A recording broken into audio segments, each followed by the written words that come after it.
Part 1. The Queen Bees in the Quiet Storm. There are places in America where cruelty wears designer heels, where power is passed from manicured hands to frightened eyes, and where silence is the only safe currency. Westridge High was one of those places. On the surface, it was just another affluent suburban school with its trophy-lined halls, preppy uniforms, and community values posters that were more ironic than aspirational. But underneath, it was a kingdom ruled by fear.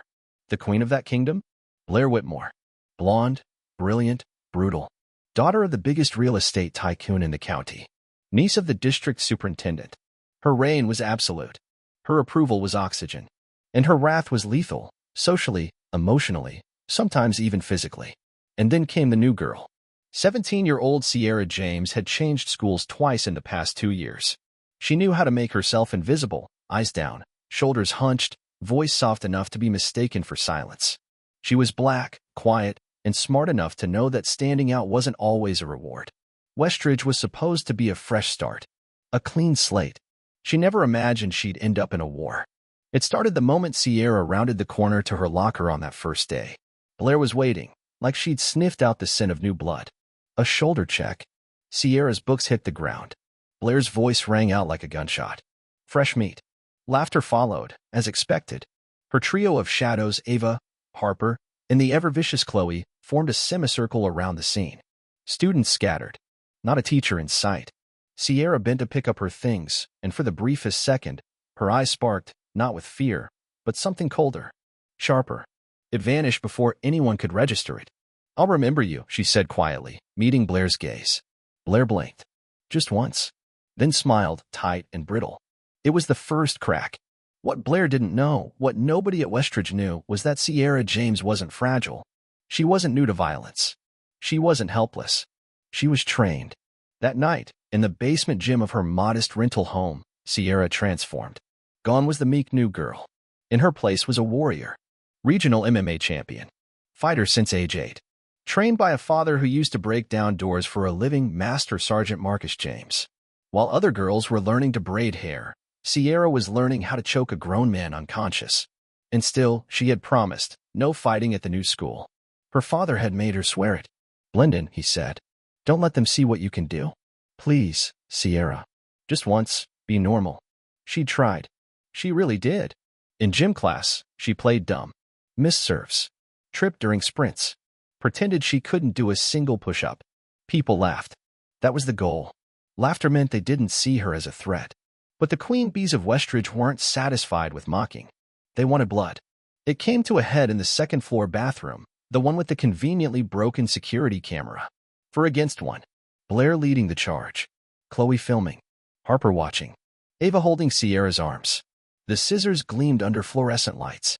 "You know," Blair cooed, twirling a golden lock of her own hair, "your curls are the only thing about you that almost passes. But they don't belong here. And neither do you." Sierra didn't flinch. She performed. She let her lip tremble. Let her voice crack. "Please, don't." They laughed. The cuts were quick. Cruel. Chunks of Sierra's hair fell to the tile floor like dead leaves. Blair held up a fistful like a trophy. "Now everyone will know," she sneered. "You're nothing." And then they left. Laughing. Victorious. But as the door shut behind them, Sierra stood. Straight. Silent. Unafraid. She stared at her reflection, the hacked-up curls, the exposed scalp, and her expression hardened into steel. She picked up her phone.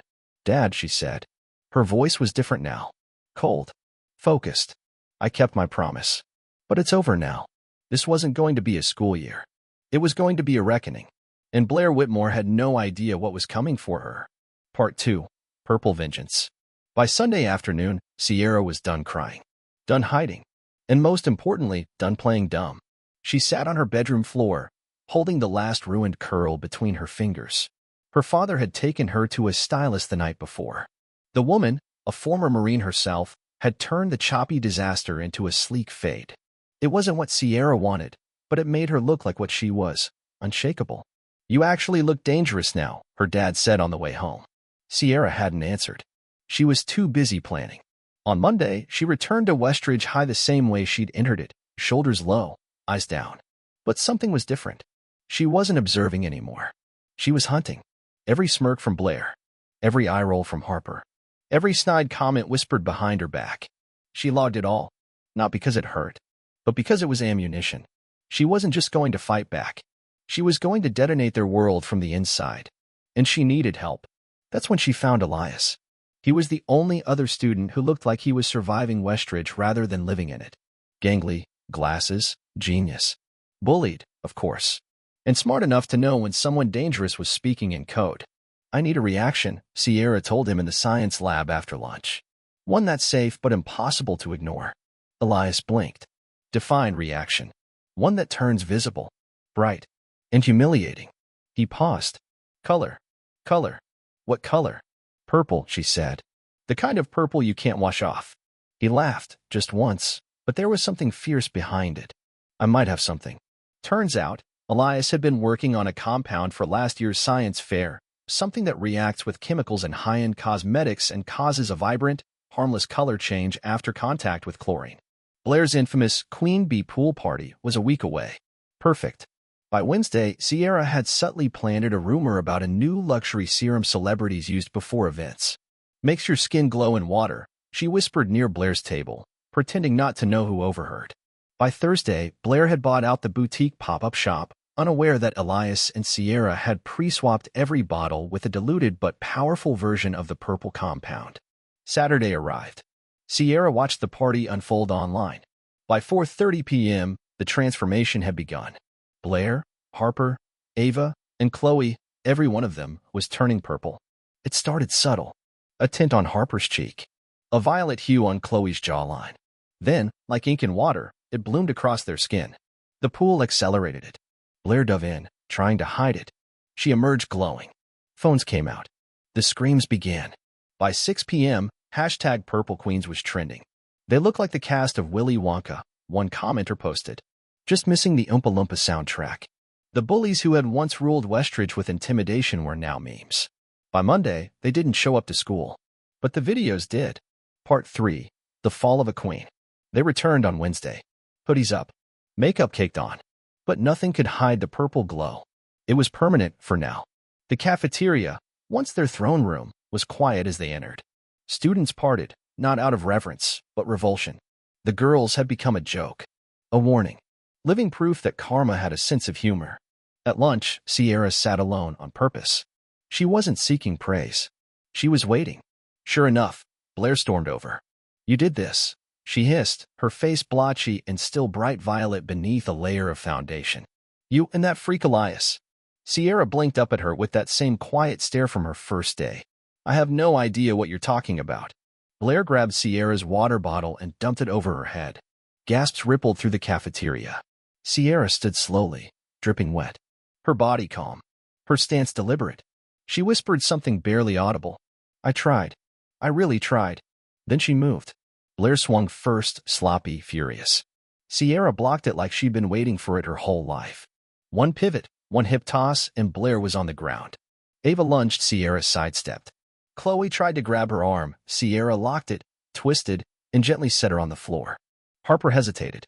Mistake. Sierra ducked, spun, and planted her cleanly. For Queens down. 10 seconds flat. No punches thrown. Just control. Precision. The school watched in stunned silence. She turned to Principal Halvorsen, who had just arrived, red-faced and breathless. They attacked me, Sierra said simply. Later, in his office, he said the words she never thought she'd hear. I know. He opened a file, dozens of past complaints. All unresolved. All involving Blair and her friends. My daughter had to transfer last year because of them, he said quietly. We failed. You didn't. He handed her a formal warning for self-defense. She accepted it without complaint. I won't make a habit of it, she said.